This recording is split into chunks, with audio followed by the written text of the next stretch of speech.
Hello friends, আজকে আমি সকালবেলা মর্নিংয়ে ট্রেড নিয়েছি। তো আজকে যেটা ছিল বাজেট ডে ছিল, মার্কেট প্রচণ্ড ভলেটাইল ছিল। কখনো উপরে উইক বার হচ্ছে, কখনো নিচে উইক বার হচ্ছে। তো আমি ফার্স্ট মর্নিংয়েই আমি ট্রেড করে আমি বন্ধ করে দিই। বাট তার মধ্যে যদি আপনাদেরকে দেখাই, আজকে আমি 3000 রুপিস প্রফিট করেছিলাম, বাট একটা স্টপ লস হয়েছিল 1000-এ। তো আমার টোটাল নেট প্রফিট অলমোস্ট 1800। তো কেন নিয়েছিলাম সেটা একবার দেখে নিই। একবার অর্ডার বুকটা আপনারা যদি দেখাই, ফার্স্ট কোয়ান্টিটি ছিল 60 কোয়ান্টিটি ছিল।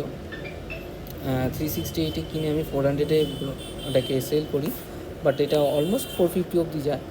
বাট পরেরটাও আমি নিয়েছিলাম 577, 45 কোয়ান্টিটি। আমি যেহেতু স্টপ লস ছোটো রেখেছিলাম 30 পয়েন্টসে, তো আমি 30 পয়েন্টসে টার্গেট নিয়ে আমি ওটাকে সেল করে দিই।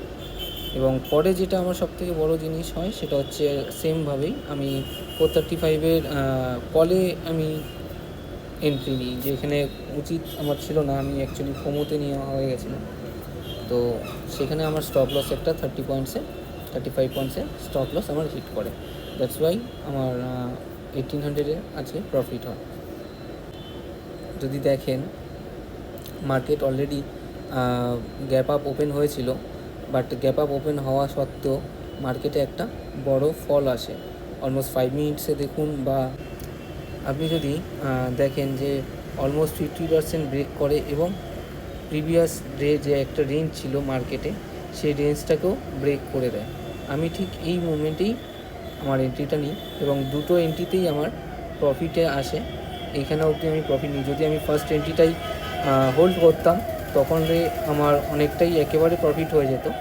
বাট আমি এই মার্কেট আবার রিভার্স যাওয়ার পর এই পজিশানে আমি টার্গেটে হিট করি, বাট আমার স্টপ লসটা এখানে এই ক্যান্ডেলটাতে হিট হয়। তো আজকের ট্রেড এইটুখানি। তো এই ভিডিওর অ্যানালাইসিস যদি আপনাদের পছন্দ হয়ে থাকে, তাহলে অবশ্যই ভিডিওটিতে লাইক করবেন এবং আমার চ্যানেলটিতে সাবস্ক্রাইব করুন।